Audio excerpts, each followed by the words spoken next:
Hello, hello, hello. Ẹ̀yin èèyàn mi, a kú dédé àsìkò yìí. Ẹ kú àtàárọ̀, ẹ kú ojúmọ́, ẹ kú gbogbo ẹ̀. Ẹ kú ìyálẹ̀ta, ẹ kú àsán, ẹ kú alẹ́, ẹ kú gbogbo ẹ̀ níbikíbi tẹ́ ti ń gbọ́ mi. Pẹ̀lú àsìkò tẹ́ wà ńbẹ̀. Ẹ ẹ ṣé gan-an ni bẹ́ẹ̀ ṣe ń tẹ́tí sí wa. Àwọn ọ̀rẹ́ yín, Ọlọ́run má jẹ̀ ká ní àwọn ọ̀rẹ́ túláàsì. Ọlọ́run má ṣe wá ní Ọlọ́run má jà ní àwọn ọ̀rẹ́ aláìgbọràn, àwọn ewúrẹ́, àwọn èèyàn bí èṣù, àwọn èèyàn bí àgùntàn, àwọn èèyàn bí nǹkan tí ó yẹ kí èèyàn fi máa wé èèyàn. Torí tí èèyàn bá wà láyé, tẹ́ kìlọ̀ fún lénìí, tẹ́ kìlọ̀ fún lọ́la, tẹ́ kìlọ̀ fún gbogbo ìgbà. Nígbà ó bá yá ọ̀rọ̀ á sú yín. Even gan, Ọlọ́run gan tó dá wa, tó bá wá sọ fún ẹ, jáwọ́ nù nǹkan tó ń ṣe, jáwọ́ tó dẹ̀ jáwọ́. Wọ́n ní ẹni tán bá bá wí tí ó bá run warùn kì, Ọlọ́run má jẹ̀ kó ṣe kíni, kó parun lójijì. Èyí tí ó bá dẹ̀ fẹ́ gbọ́rọ̀ kó parun lójijì, á dẹ̀ máa bá Ọlọ́run máa rojọ́ nígbà tó bá dọ̀run. Ẹ̀yin èèyàn mi, kì í má ṣe kékeré. Torí tí a bá sọ ń sìn, wọ́n máa ní ṣé ó rí bẹ́ẹ̀ ṣá? Because lójú tèmi, ó dàbí pé nǹkan tí ò ṣẹlẹ̀ láyé àtijọ́, tó máa sọ láyé àtijọ́, tó máa ní ṣé irú ẹ̀ ṣẹlẹ̀ ṣá? Wọ́n máa ní ẹ ṣe báyé àtijọ́ ni. Ó lè ṣẹlẹ̀, ó dẹ̀ lè má ṣẹlẹ̀. Wọ́n ní láti tètè kọ́ ṣe, ó ń bẹ nísinsìnyí, bẹ́ẹ̀ ni ó sì máa ní ìgbà gbogbo ayé àìnípẹ̀kun àmín. Bá ṣe ń ṣe láyé là ń ṣe lọ́run. Ẹ̀yin èèyàn mi o, ṣé mọ̀ pé mi ò lè ṣe kí n má back ẹ̀ pẹ̀lú ọ̀rọ̀ Ọlọ́run. Ìyẹn lẹ máa fi mọ̀ pé nǹkan tí à ń sọ dá wa lójú. Ọlọ́run má jẹ̀ ká sọ sọkúsọ, ká má ṣe sọ. Nǹkan tí ò bá dá èèyàn lójú, èèyàn kì í sọ. Tí a bá ti fọ̀rọ̀ Ọlọ́run back ẹ̀, bẹ́ẹ̀ ni, ó di dandan. Ọlọ́run dẹ̀ máa mọ̀ pé òótọ́ là ń sọ. Ẹ̀yin èèyàn mi, wọ́n ní Tóbi màní àti Mariam pẹ̀lú bá ṣe ní wọ́n jọ́ta paraku fún Naomi. Wọ́n náà lọ s'Ákúrẹ́ Mansion.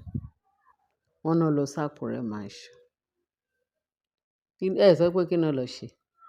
Wọ́n náà fẹ́ lọ bẹ Naomi o. Àwọn fẹ́ lọ bẹ Queen Naomi o. Torí wọ́n sọ wípé very dark man ló fẹ́ dá sọ́rọ̀ Naomi. Wọ́n ní very dark man ó fẹ́ dá sọ́rọ̀ Naomi. Ṣé ẹ dẹ̀ mọ̀ pé very dark man yẹn, ọ̀rọ̀ ẹ̀ gan-an, mo like bọ̀bọ́ yẹn. Olóòótọ́ ni. Ẹ mọ̀ bó ṣe ń bá ìjọba lásán lásán ń bá ìjọba fà náà tó tọkọ̀ fẹ́. Àwọn èrè pé àwọn tó jẹ́ pé àwọn tó hàn níran, àwọn ìran kíran, hàn níran. Tẹ bá wá àwọn ẹ̀rí, ọpẹ́lọpẹ́ kábíyèsí, Ọọ̀ni, òun ló jẹ́ ká máa gbọ́ orúkọ wọn. Òun ló jẹ́ ká máa gbọ́ orúkọ wọn tá tí ẹ̀ ń gbọ́ sí ìyà, àwọn ìyà, tí orúkọ nìyẹn àbí ìbàjẹ́ àbí wọ́n fúnra wọn ní báwo mo ti ṣe fẹ́ bù tọrọ wọn. Wọ́n fúnra wọn ní èpè, wọ́n fúnra wọn lórúkọ burúkú, wọ́n tún fúnra wọn ní bad orúkọ tó lè affect wọn, tó máa affect àwọn ọmọ wọn, tó máa affect gbogbo ìrandíran wọn. Àwọn èèyàn jàtijàti, wọ́n ò níran náà. Tí wọ́n bá níran, wọ́n máa hùwà ọmọlúwàbí. Bẹ́ẹ̀ tí ìgbà tí wọ́n ò níran. Ọ̀rọ̀ wọn dàbí oníyanjú má bá tèmi jẹ́ èpo ni mo rò. Òun ní Naomi ṣe tó ń wò wọ́n tó máa ní ẹ̀yin kẹ̀, ẹ̀yin tẹ́ ẹ níran. Bó ṣe wà yẹn, ó fà wọ́n sí ìdájọ́ ọwọ́ Ọlọ́run. Ìdájọ́ Ọlọ́run. Nígbà tí Ọlọ́run ò tí ì ṣetán láti bá wọn jà. Nígbà tí ẹ bá rí pé gbogbo wọn everything ti die down, kò dẹ̀ sí ìjà mọ́, kò sí kankan mọ́. Ìgbà yẹn ni Ọlọ́run máa dé. Ọlọ́run máa dé torí ó sọ wípé ẹ̀yin abanijẹ́ yìí tó kàn bá èèyàn jẹ́ kiri. Pé ìjọ́ tẹ bá dẹ́kun láti bá ni jẹ́, ìgbà yẹn ni Ọlọ́run máa dé, á wá bẹ̀rẹ̀ sí ní bá wọn jẹ́. Àìrò tẹ́lẹ̀ ni. Torí Ọlọ́run wa bẹ́ẹ̀ ṣe ń wò ni. Ó ní òun bọ̀ kankan láti san fún èrè olúkálùkù gẹ́gẹ́ bí iṣẹ́ ọwọ́ ẹ̀. Bẹ́ẹ̀ ni. Ó kú máa san fún wọn gẹ́gẹ́ bí iṣẹ́ ọwọ́ wọn. Torí wọ́n yìí ṣe ó ń dùn mọ́ wọn. Ó ń dùn mọ́ wọn. Wọ́n ní torí pé very dark man sọ pé òun bọ̀ á dá sọ́rọ̀ ọ̀rọ̀ Naomi o. Ó ní kó máa ṣe òun bọ̀. Ó lóun bọ̀ òun. Ṣé o mọ̀ pé bí òun lọ Ọlọ́run fẹ́ rán sí wọn? Ó fẹ́ rán wá sáàfin yẹn. Ó lóun ò mind kóhun àti kábíyèsí kan jọ wọ ṣòkòtò kan náà. pé tó bá wù kábíyèsí o, kó sọ wípé kóun wá kó sọ wípé ẹ fi wọ́n lẹ̀, kinní kan torí òun aláàánú ará Sámáríà ni.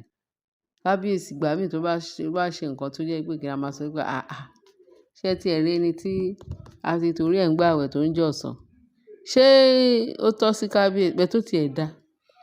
Mo rò pé this time around kábíyèsí ò lè ever tún sọ fún anybody tó fẹ́ gbèjà Naomi kó wá sọ wípé kó fi wọ́n lẹ̀, kó fi wọ́n lẹ̀. Torí Naomi gan ti ń tọ̀ fún kábíyèsí. Ó ń tọ̀ fún kábíyèsí. Ó ń tọ̀ fún kábíyèsí. Kábíyèsí náà mọ ibi tí tó kù sí lára wọn pẹ̀lú gbogbo nǹkan tí a gbọ́.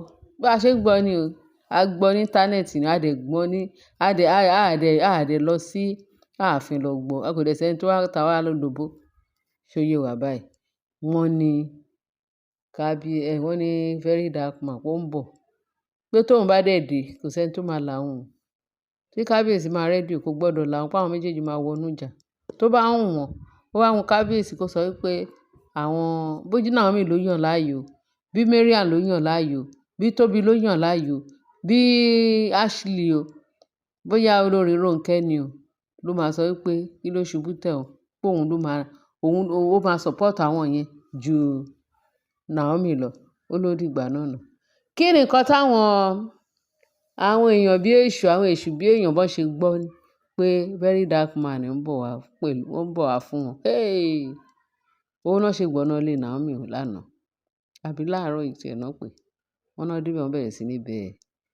Wọ́n náà dé ààfin, wọ́n dé Àkúrẹ́. Wọ́n ní ẹni rí security sílẹ̀kùn, àwọn fẹ́ rí Naomi. Wọ́n ní security kẹ̀dẹ̀ rí. Wọ́n ní Naomi ti sọ fún anybody pé ẹnikẹ́ni tó bá ti wá látààfin má ṣílẹ̀kùn mi fún wọn, mostly àwọn obìnrin olórí. Ṣé mọ̀ pé gbogbo àṣírí wọn ti tú everywhere. Wọ́n ní security ló lóun ò ṣílẹ̀kùn. Wọ́n bá bẹ̀rẹ̀ sí ní bẹ̀ security. Wọ́n náà bẹ̀ẹ́, wọ́n fẹ́ bẹ̀ lẹ́bẹ̀ẹ́ dèdèrìn. Bí yẹn ṣe pé wọ́n fẹ́ rí Naomi. Wọ́n ní ẹ̀bẹ̀ yẹn ti wá pọ̀ jù. Bóyá wọ́n dẹ̀ ti fún ní kúdúrú, wọ́n ti ṣọwọ́ kúdúrú fún Ọlọ́run ló mọ̀. Wọ́n ló wá ṣe wá lọ bá Naomi. Madam, àwọn kan ní àwọn wá láti Ilé Ifẹ̀, àwọn olórí kìíní kan. Ìgbàdàn ó ní ta ló ní kó ṣílẹ̀kùn fún wọn? Ó lóun ò ṣílẹ̀kùn fún wọn pé ìgbà tí wàhálà wọn ti pọ̀ jù lòun ṣe ní kóun wá jíṣẹ́ fún yín. Wọ́n ní Naomi wá sọ pé wọ́n ní kí náà wọ́n lóun mọ̀. Wọ́n ní Naomi gan, wọ́n ní ṣe ló jáde sí wọn. Wọ́n ní Naomi onínúure. Ó ti jáde, bó jẹ́ mi ní jáde, wọ́n á ní kó sọ fún wọn pé kán fọ́n dàgbé. Àbí wọ́n ní ìyá Naomi wá jáde pé kí ló ṣẹlẹ̀. Wọ́n ní wá bèèrè lọ́wọ́ Naomi àwọn òwò. Ó ní àwọn náà sọ pé àwọn olórí. Ó ní kí náà ń wá. Kí ni nǹkan tó ń wá? Naomi ó ya ferege. Sún sẹ́yìn, ferege. Kì í ṣe bí. Ó jẹ́ ṣọ̀rẹ́. Àwọn òwò ló wá tó fi sọ pé tó tún ráyè tó sọ pé ṣó fẹ́ lọ bá wọn ni. Ó ní màámi ẹ jẹ́ kí n yọjú bí nǹkan tó fẹ́ ṣe. Ìyẹn ni ó dàbí pé ó mọ ọlọ́kọ̀ tó ń wà. Ó jẹ́ ya tètè sún mẹ́yìn. Ó ní màmá ẹ jẹ́ ká gbọ́ nǹkan tó fẹ́ sọ. Jẹ́ kí n lọ. Ó ní bó ṣe lọ. Ó ṣàlọ. Ṣé mọ̀ pé nínú rẹ̀ bí àdàbà. Nínú rẹ̀ ọmọ Ọlọ́run tòótọ́ bó ṣe jáde. Kí ló dé o?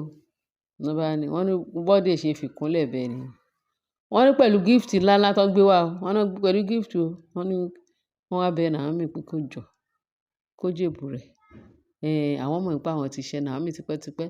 Ó ti di dandan pé kí Naomi dáríjì wọ́n torí ẹ̀ náà ṣe wá. Wọ́n kí ni? Wọ́n ní dark man pé kó má jẹ́ káwọn dark man kò yẹ kó wá dá sọ̀rọ̀ pé kó jọ, kò tí ì tó yẹn, kò tí ì ṣe kíni. Naomi ní torí very dark man lè ṣe wá. Pé ká bẹ̀. Ó ní by the way, irú ẹ̀bẹ̀ wo lẹ̀ ń bẹ̀ mí? Ẹ̀bẹ̀ tó jẹ́ ẹnu àbí ìtẹ́ jẹ́ ẹnu? Ẹ bẹ̀bẹ̀ tán, ìjọ́ kejì ẹ tún lọ ṣe ìtọ́jú bẹ́ẹ̀ lọ. Ẹ tún bẹ̀bẹ̀ tán, ẹ tún lọ dáná sí, ẹ tún lọ da petrol sínú iná. Póun kọ́, enough is enough. Ẹ jọ̀ọ́, ẹ tètè wá bí wọ́ sí. Òun ò gbẹ̀bẹ̀ yín o. Ẹ máa lọ o. Ẹ ṣáà fi mí lẹ̀. Ẹ fi mí lẹ̀. Wọ́n ní wọ́n bẹ̀rẹ̀ sí ní bẹ̀ pé kó jọ o. Kíní kan ìkọ̀kọ̀ bàbá rẹ̀. Ó ní wò. Ó ní ẹ wá gbọ́ náà. Nǹkan tó tiẹ̀ ṣe tó tiẹ̀ dùn mí nínú bí ẹ̀ pé. Wọ́n ní Naomi wá sọ pé ṣé ẹ rí gbogbo ẹ̀bẹ̀ tẹ́ ẹ̀ ń bẹ̀? Ó ní òun ò trust ẹ láti ibà síbẹ̀. Ó ní tó bá jẹ́ pé ẹ wà natural, ó ní òun á máa gbẹ́bẹ̀ yín. Ó ṣe mọ̀ pé tòun ò le. Live and let live ní tèmi láyé mi lọ́jọ́ gbogbo. But ẹ̀yin lẹ̀ ń múlé ayé tẹ gbélé ayé sórí.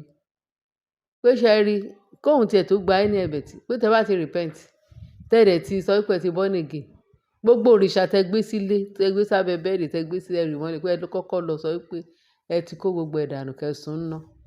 Kán dẹ̀ rí pé lóòótọ́ ẹ ti repent, ẹ ti sun gbogbo ẹ̀ ná. Wọ́n dẹ̀ máa bá yín gbà, wọ́n máa pa lẹ́nu lé yín mọ́. Ẹ wá di ẹ̀dá tuntun. Ẹ dé ènìyàn ọ̀tọ̀. Ẹ̀hẹ́n, èmi àti yín lè rẹ́ now. Ẹ di mímọ́, èmi àti yín lè rẹ́. Pé ṣùgbọ́n eléyìí tẹ ṣe, tẹ bá tí ì lọ pa lẹ́nu yín mọ́, kẹ bẹ̀rẹ̀ sí ní máa repent. Kẹ lọ kó gbogbo òrìṣà tó jẹ́ pé ó lọ́wọ́, kò lọ́wọ́, kò lẹ́sẹ̀, kò létí, ó lójú kò ríran, ó ní ẹsẹ̀ kò lè rìn, ó lọ́wọ́ kò lè gbọ́wọ́. Òun lè wá sọ pé ẹ wá ń bọ̀ lọ́dọ̀ mi. Bíbélì sọ pé a gbọdọ̀ fi àìdọ́gba dàpọ̀ mọ́ àwọn aláìgbàgbọ́. Ẹ parẹ́. Wọ́n ní bí Naomi ṣe padà kúrò, ó fún wọn ní àwọn guideline yẹn, ó fún wọn ní àwọn báwo náà ṣe máa ń sọ, ó ṣà fún wọn ní àwọn ọ̀rọ̀ tó jẹ́ pé wọ́n lè dìmú kán lọ change ara wọn. Ó ní àtìgbà yẹn, nígbà yẹn Naomi wá yí padà, ìyá ẹni wọlé. So àwọn eléyìí tó jẹ́ pé wọ́n wà reliable, wọ́n wà reasonable. Ṣé àwọn tó yẹ kó bá máa rojọ́ lélẹ̀? Sá fún wọn. Ẹ̀yin èèyàn mi jàre, owó kan dùn kó pọ̀ ṣókè lọ bí oge. Ẹ bá mi share, kẹ bá mi like, kẹ dẹ̀ bá mi subscribe. Ṣé ti gbọ́? Ẹ ṣé ẹ̀yin èèyàn mi tó sẹ́lẹ̀ńkẹ́jọ. Ẹ̀yin èèyàn mi tó jẹ́ pé ẹ mọ bó ṣe ń dá sọ̀rọ̀, ẹ dẹ̀ létí ìgbọ́ tẹ fi ń bá wa sọ àwọn àsọyé pọ̀ ọ̀rọ̀ tó jẹ́ pé ó dẹ̀ dùn mọ́ mi nínú. Ẹ ṣé jàre ẹ̀yin èèyàn mi. Ẹ bá mi share, kẹ bá mi like, kẹ dẹ̀ bá mi subscribe. Kẹ dẹ̀ bá mi love ẹ. Ẹ ṣé gan. God bless you all. In Jesus' name. Amen. Bye.